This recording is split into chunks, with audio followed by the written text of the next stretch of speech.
Hi there, welcome back to my channel. My name is Heather with Covered by Grace Creations, and so today is day 12 of the One Sheet Wonder series I'm doing. I'm trying to come up with new ideas for One Sheet Wonders every day, so whether it be by something I come up with myself or by following other YouTubers and just kind of putting a list together of like so that you can be directed to some ideas.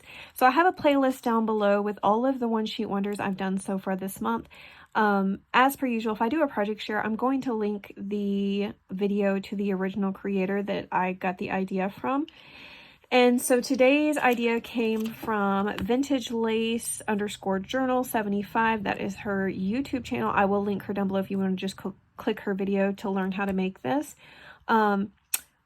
She called it a One Sheet Wonder, and she uses different metrics for measurement. And so I think she uses like centimeters instead of inches, and I'm in America. I use inches, not centimeters.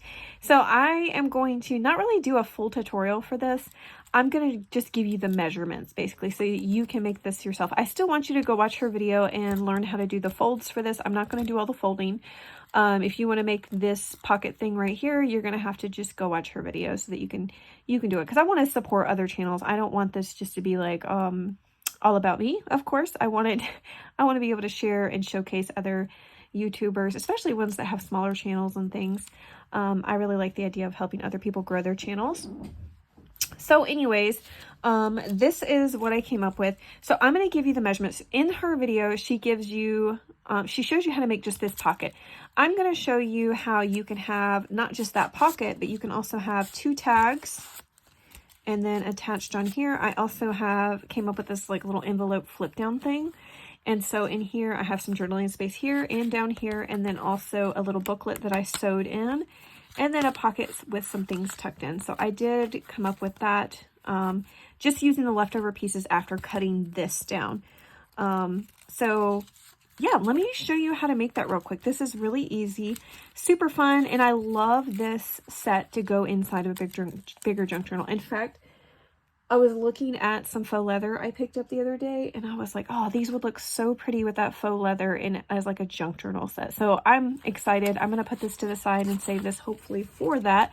But let me show you how you can make one, and you could just like mass make these. You could just take several 12 by 12 single sheets and just have matching sets to use in your junk journals whenever you need them. And I just think they are so cute. Right here, we have a pocket right here. And then also back here, you've got a larger pocket to hold ephemera.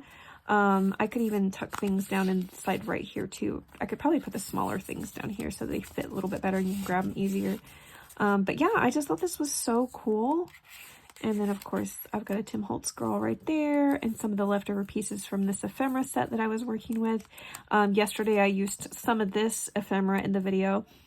And yeah, I just finished using that today. So I got to throw the packet away. So it's nice to use up things, not just my single 12 by 12 sheets. Okay, and this paper, by the way, is Bo Bunny's Stay a While.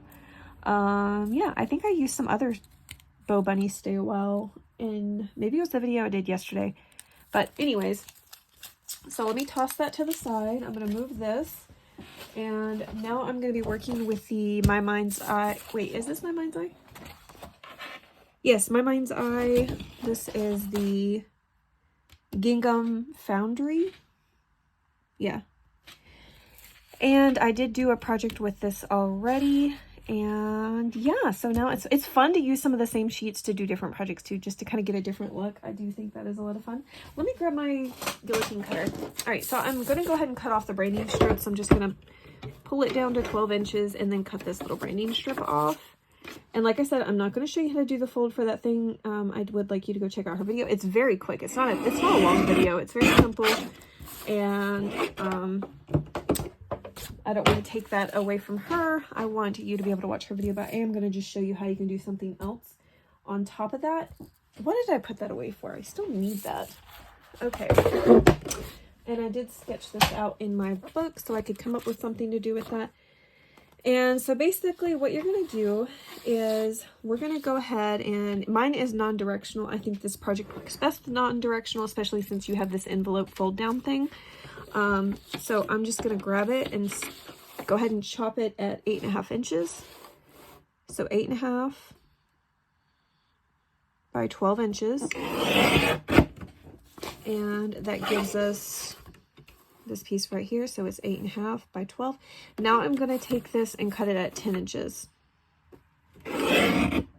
So this is the piece that I would use to make the pocket, the ephemera holder. So this piece right here. So I'm going to set that to the side. That's for that. Now with this piece that I have left, I'm going to cut it at 4¼ inches. And now I have the 2 tags. Okay. So I can go ahead and I'm just going to do this just so you get the idea, the visual. Like I said, I'm not decorating, not doing the folding right now. I'm just kind of show you what you can do. All right, so 2 beautiful tags. I really love this paper.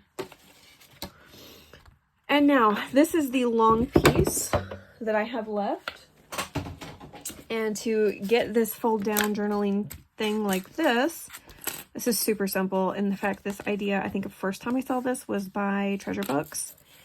I'm just going to take it. I'm going to figure out which side I want on the outside. I think I want this beautiful dark blue on the outside. I'm going to take these 2 corners and fold them in. Make them as even as possible. I'm actually shocked at how well I got the other ones even, but I don't normally do them perfectly even. I need my bone folder. All right, let's see. Yep, like that. All right, so that's pretty good. And now I could go ahead and glue these pieces down.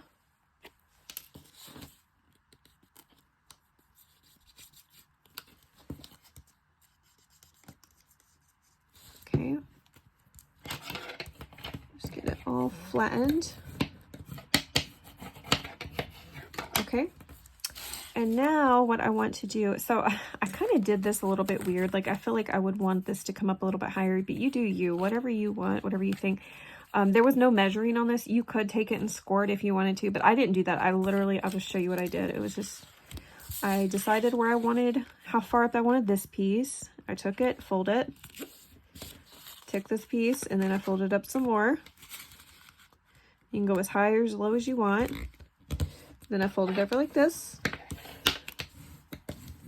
Okay, and then I took this piece and I just brought it down where I wanted. See, I feel like this one looked way better than that one. This one, and I really did not do hardly any thinking about it. I just did it, you know?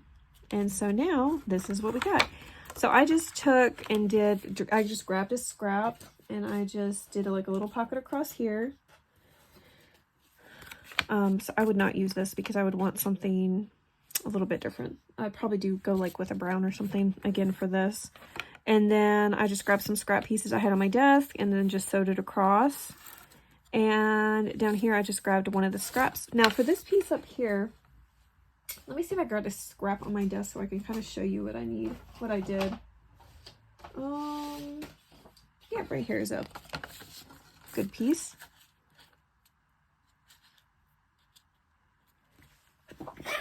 Excuse me. Okay, so what I did was I just took like a pencil or a pen. I used a marker earlier and just kind of traced around it.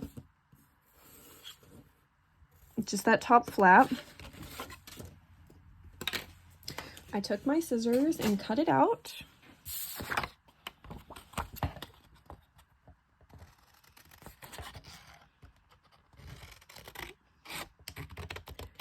I'm just cutting inside those lines so that I don't have to worry about erasing anything. And there we go.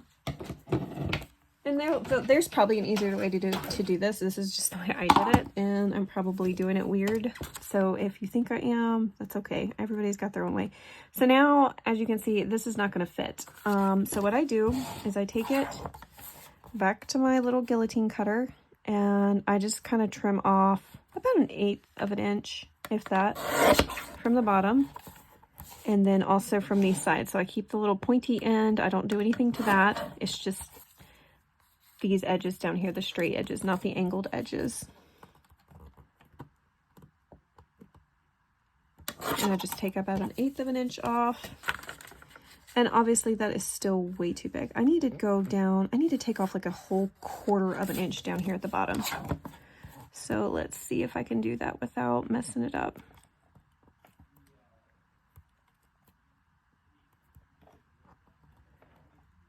How about like that? Let's see how that looks. Oh yeah, that's a much better fit. So now I could glue that down, and then I have this journaling space. I might ink around this. I don't know. I don't know how it's going to look with me inking around this blue. And I hate to mess it up, so I'm going to think about that. I do have a blue I think I could ink with, but anyways, like I said, I'm not doing this for decorating. I'm basically just kind of showing you what I did. And so now you could fold this piece up. You've got like a little faux envelope. I did have like this little faux postage stamp on the back side of this one. That I thought was really cute and actually kind of matched the paper. This, I put this lace here to cover up that stitching. That was basically why I did that. So you can kind of do that if you want to, or leave it off, whatever you want. So anyways, that is your extra, that's what you can do with those extra pieces from what you cut down from your One Sheet Wonder after you fold it into this. I just wanted to give you an idea of options with those other scraps. But anyways, I hope you enjoyed that. I hope you go give Vintage Lace Journal 75 a look-see. Go check out her videos. She's got some other neat things. I think she has other One Sheet Wonder projects that I still need to check out that I might be doing later this month. But anyways, enjoy. I hope you guys are enjoying the series. Let me know what you're thinking of it so far. I think as of right now, I have used up a total of 27 single sheets this month. So I say that's pretty good. That's like one entire pack of those single sheets that I showed at the beginning of the month, which of course I'm just pulling one from each one. I'm trying to just kind of use a variety and not use all the same one. But yeah, 27 single sheets so far. I think that's great. But anyways, you guys have a great day. Take care.